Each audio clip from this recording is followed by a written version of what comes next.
भनिन्छ दार्जिलिङ हिमालकी रानी र यही हिमालकी रानीको एउटा भूभाग सिङ्ला चिया कमानमा हामी घुम्न गयौँ।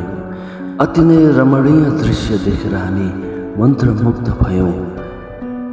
साँच्चै नै हिमालकी रानी प्रकृतिको काखमा बसेर मुस्काइरहेको अति नै प्रफुल्लित हामी भयौँ।